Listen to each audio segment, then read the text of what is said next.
First of all మంత్రి గారు ఏ ప్రశ్నకు కూడా సమాధానం సంతృప్తికరంగా చెప్పలేదు. నెంబర్ 1 ఒకటి సార్, ఎన్ని దశల్లో జరుగుతుంది మూసి అంటే వారి దగ్గర సమాధానం లేదు. ప్రణాళికలు ఎన్ని, డిపిఆర్లు ఎన్ని అంటే సమాధానం లేదు. డిపిఆర్ ఫేజ్ 1కి వచ్చింది అన్నారు. నిన్నగాక మొన్న నరసింహారెడ్డి గారు ఈ ప్రాజెక్ట్ ఎండి సార్ తాజ్ కృష్ణాలో ప్రజెంటేషన్ ఇచ్చారు. మంత్రి గారు బహుశా లేరనుకుంటాను అక్కడ. వారు చెప్పింది ఏమంటే అదే conclude, I'm under protest sir, I'm under protest sir, government mislead చేస్తోంది రాష్ట్ర ప్రజలు, ఐఎమ్ అండర్ ప్రొటెస్ట్. ఎండి గారు ఎండి గారు డిపిఆర్ లేదంటారు, మంత్రి గారు డిపిఆర్ వచ్చిందంటారు, అయిపోయింది, ఐఎమ్ అండర్ ప్రొటెస్ట్. ఎండి గారు డిపిఆర్ లేదు అని మొన్న చెప్పారు మార్చి 13 నాడు. ఇప్పుడు మంత్రి గారు డిపిఆర్ ఉందంటున్నారు. నెంబర్ 1. నెంబర్ 2 విషయమే నేను చెప్తున్నాను సార్, ప్రభుత్వము పవర్ పాయింట్ ప్రెజెంటేషన్ తాజ్ కృష్ణాలు ఇచ్చినప్పుడు 15వ తారీఖు సాయంత్రం ఇచ్చినప్పుడు మమ్మల్ని కూడా ఆహ్వానించారు. నన్ను మరి శాసన మండలి చైర్మన్ గుత్తా సుఖేందర్ రెడ్డి గారిని ఆహ్వానించినాము, మిమ్మల్ని కూడా ఆహ్వానించారు. ఎస్ సార్, కానీ మీరు హాజరు కాలేరు. ఎస్ సార్, మేము 5 స్టార్ హోటళ్ల ప్రెజెంటేషన్ లో మూసీ తీరంలో పెట్టాలని మేము అనుకున్నాం సార్. ప్రజలతో పెట్టాలి, బాధితులతో పెట్టాలి, 5 స్టార్ హోటల్ ఏంది పెట్టేదని మేము అనుకున్నాం సార్. అది తేడా. అధ్యక్ష, మూసీని మురికి కూపంగా మార్చిందే కాంగ్రెస్ పార్టీ అధ్యక్ష. నంబర్ 1. రెండోది అధ్యక్ష,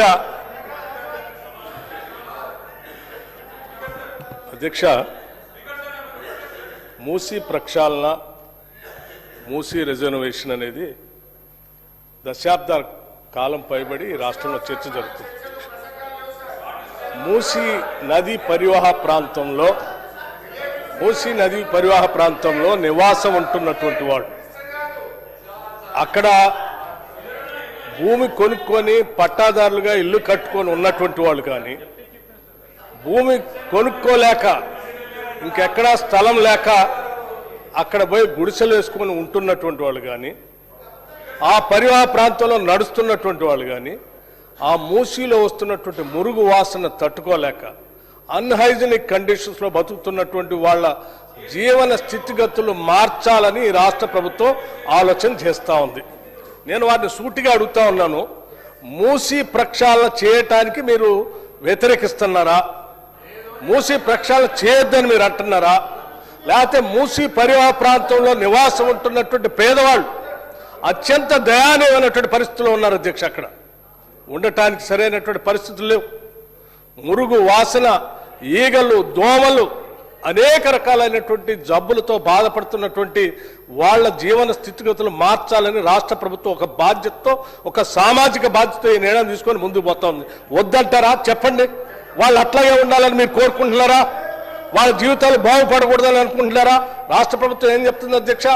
ఆ పరివాహ ప్రాంతంలో ఉన్నటువంటి పేదవాళ్ళు గుడిసెలు ఏమైనా పోతా ఉంటే, ఎంతమంది గుడిసెలు పోతా ఉన్నాయో అంతమందికి లెక్క కట్టి వాళ్ళకి పట్టా ఉన్నా లేకపోయినా అదే పరివాహ ప్రాంతంలో వాళ్ళకి అపార్ట్మెంట్స్ కట్టి అక్కడ ఆ అభివృద్ధిలో వాళ్ళ భాగస్వాములు చేస్తామని రాష్ట్ర ప్రభుత్వం ఘంటాపథంగా రాష్ట్ర ముఖ్యమంత్రి అనేక సందర్భాల్లో చెప్తే కూడా ఇంకా పేదవాళ్ళ నిస్సహాయతని అడ్డంగా పెట్టుకుని ఈ రాష్ట్ర ప్రభుత్వం మార్పుకి నాంది పలుకుతూ నగరానికి మణిహారంగా మార్చాలని మూసీ నదిని తయారు చేస్తూ ఉంటే ప్రతి దానికి అడ్డుపడి పేదల జీవితాల్లో మార్పు రావద్దు, వాళ్ళ జీవన స్థితిగతులు మార్చొద్దు.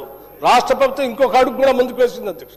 కేవలం వాళ్ళకి శుభ్రం చేసి ఇల్లు ఇవ్వటం కాదు, అక్కడ నివాసం ఉంటున్నటువంటి పేదవాళ్ళ కుటుంబాల్లో ఉన్నటువంటి మహిళలందరికీ వడ్డీ లేని రుణాలు ఇచ్చి వాళ్ళు వ్యాపారస్తులుగా మార్చాలని ఆలోచన చేస్తారు. అక్కడ నివాసం ఉంటున్నటువంటి పేదవాళ్ళ కుటుంబాల్లో ఉన్నటువంటి పిల్లలందరికీ young India integrated residential school అని చెప్పి ఇంటర్నేషనల్ స్టాండర్డ్స్ లో వాళ్ళ పిల్లలు చదువుకోవడానికి కావాల్సినటువంటి పాఠశాల పెట్టి నిర్మాణం చేసి ముందు మొత్తం. అది ఇవేమొద్దు, వాళ్ళు అట్లాగే ఉండాలి, అదే మురికి కూపంలో ఉండాలి, అదే వాళ్ళ అనారోగ్యంలో బతకాలి. ఈ హైదరాబాద్ కి మంచి నీళ్లతో ప్రవాహం ఉండేటువంటి మూసీ నది రావద్దనేది వీళ్ళ కోరిక అధ్యక్ష. వీళ్ళు ఏ రకంగా అయితే పేదవాళ్ళలానే ఉండాలి, మురికి కుప్పంలోనే ఉండాలి, వాళ్ళ జీవన స్థితిగతులు మెరుగుపడొద్దని కోరుకోవాలి. ఇవన్నీ కోరుకునేటువంటి వాళ్ళు మీరు ఈ రకంగా మూసీ ప్రక్షాళన అడ్డుపడతా ఉన్నారు. ఇది కరెక్ట్ కాదు అధ్యక్ష. ఇది ఒక మహాయజ్ఞం. ఈ యజ్ఞం చేసేటప్పుడు మనం ఇచ్చినటువంటి ప్రదేశంలో చాలా స్పష్టంగా చెప్పారు. వీళ్ళు ఏమడిగారు అధ్యక్ష, మూసీ నదిలోకి వచ్చే నాళాలని శుద్ధి చేసి పంపిస్తారా లేదా మళ్ళీ మురికి కోపం వస్తారంటే చాలా స్పష్టంగా ఆ రోజు ప్రజెంటేషన్లో చెప్పారు. మూసీ నదిలోకి వచ్చే ప్రతి నాళాకి ఎస్టీపీలు పెట్టి వాటన్నిటిని శుద్ధి చేసిన తర్వాతనే ఆ నీళ్లను మూసీ నదిలో వదులుతామని చెప్పి ప్రజెంటేషన్లో చాలా స్పష్టంగా ఆ రోజు వివరించడం జరిగింది. దాని గురించి కూడా పక్కదో పట్టిస్తా ఉన్నాం అధ్యక్ష. ప్రజెంటేషన్లో ఇచ్చిన దానిపైన పబ్లిక్గా వెబ్సైట్లో కూడా పెట్టారు. అందులో ఏమైనా మీరు సలహాలు సూచనలు ఇద్దామనుకుంటే ఇవ్వండి అని చెప్పారు. అంతేకాదు అక్కడ పరివాహ ప్రాంతంలో ఉన్నటువంటి పేదవాళ్ళకి ఏమైనా ఇబ్బందులు ఉంటే వాళ్ళ ఆలోచనలు కూడా పరిగణలో తీసుకుంటుంది.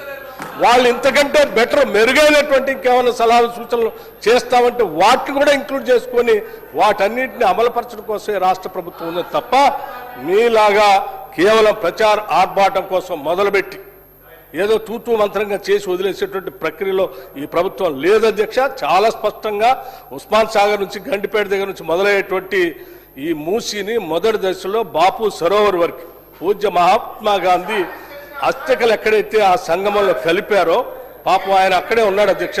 సత్యమేవ జయతే. ఆయన అందరూ కోరుకునేది ఎప్పుడు కూడా ఒకటే, మనం తీసుకునే ప్రతి నిర్ణయంలో అత్యంత పేదవాడు కన్నీళ్లు మనం తూడుస్తున్నామా లేదనేటువంటి ఆలోచన చేయండి అని చెప్పాడు. అందుకే ఈరోజు మూసీ ప్రక్షాళన జరిగేటువంటి కార్యక్రమంలో భాగంగా బాపూజీ ఘాట్ని అక్కడ గాంధీ సరోవర్గా పేరు మార్చడం కాదు, ఆయన ఆలోచన చేసినట్టుగా అత్యంత పేదవాడు కన్నీళ్లు తూడుస్తూ వాళ్ళకి ఆ శుభ్రం చేసినటువంటి హైజీనిక్ కండిషన్స్లో అభివృద్ధి చేస్తున్నటువంటి మూసీ పరివాహ ప్రాంతంలో వాళ్ళ భాగస్వాములు చేసేటువంటి ప్రక్రియ ఈరోజు రాష్ట్ర ప్రభుత్వం చేస్తూ ఉంది. దీన్ని అభినందించవలసిందిగా నేను వారిని కోరుతా ఉన్నాను. ప్రభుత్వమే చెప్తున్నది డిపిఆర్ లేదు అని ఎండి గారు చెప్తారు, డిపిఆర్ ఉందని మంత్రి గారు చెప్తున్నారు. ఉంటే టేబుల్ చేయమనండి. నెంబర్ 1. నెంబర్ 2, 50 మీటర్ల బఫర్ జోన్ జీవో మీరు ఇచ్చారన్నారు. 5 కిలోమీటర్ల అవతల ఉండే హనుమాన్ నగర్ కి మొన్న నోటీసులు ఇచ్చారు. మరి ఏ ఆలోచన చేస్తున్నారో మాకు తెలియదు. మంత్రి గారు సమాధానంలో 1450 స్ట్రక్చర్స్ అంటారు. అక్కడ చూస్తే 10,000 స్ట్రక్చర్స్ అని గెజెట్ ఇచ్చింది గవర్నమెంటే. కుడి చేయి ఏం చేస్తుందో ఎడమ చేయికి తెలియదు. డిప్యూటీ సీఎం గారు పేదల మీద చాలా ప్రేమ ఒలకబోశారు. వెలుగుమట్లలో ఇల్లు కూడా వారే కూలగొట్టారు. మరి ఖమ్మం జిల్లాలో మీ కాన్స్టిట్యున్సీలు ఇల్లు కూలగొడితే కూడా మీకు తెలియదు. 3వ రోజు దాకా పత్తాలేరు. అధ్యక్ష, ఇంకొక మాట అధ్యక్ష, చాలా చెప్పారు ఇలా మంత్రి గారు. మాకు విచిత్రంగా అనిపిస్తుంది. మాకు అర్థమైంది ఏమంటే ప్రభుత్వం దగ్గర పైసలు లేవు, ప్రణాళిక లేవు. ఏడీబీ లోన్ ఇవ్వలేదు, ప్రణాళిక లేదు. కేవలం 1,50,000 కోట్ల దోపిడీకి మేము వ్యతిరేకం తప్ప మూసీకి వ్యతిరేకం కాదు. ఈ ప్రభుత్వ వైఖరికి నిరసనగా మేము వాకౌట్ చేస్తా ఉన్నాం అధ్యక్ష.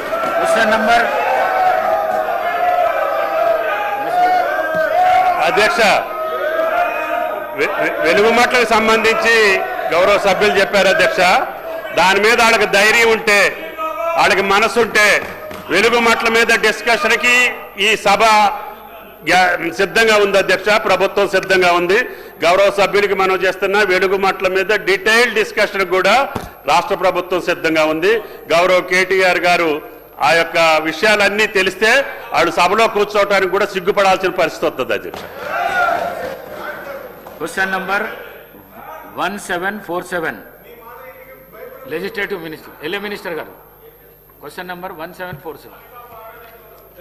సార్ అధ్యక్ష, ఈరోజు మరి టీఆర్ఎస్కు సంబంధించిన శాసనసభ్యుల వైఖరి ఏ విధంగా ఉందంటే, ఓ బుడిద జల్లేసి తుర్చుకో, ప్రజలకు సంబంధించిన సంక్షేమం మాకు అవసరం లేదు, దాని విషయంలో మేము మాట్లాడితే నిజాలు చెప్పలేము, సత్యదూరమైన మాటలు మాట్లాడాల్సి వస్తుందని వారి ఆలోచన, వారి దృక్పథం స్పష్టంగా కనబడేది అధ్యక్ష.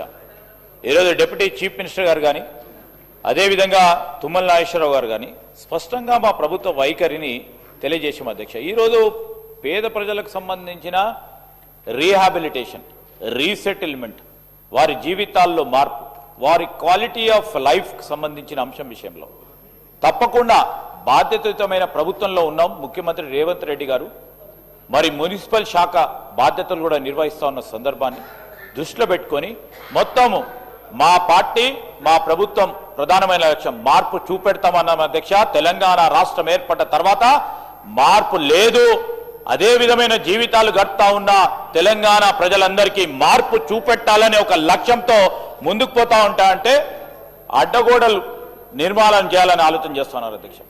ఇప్పటికైనా వైఖరి మార్చుకోండి.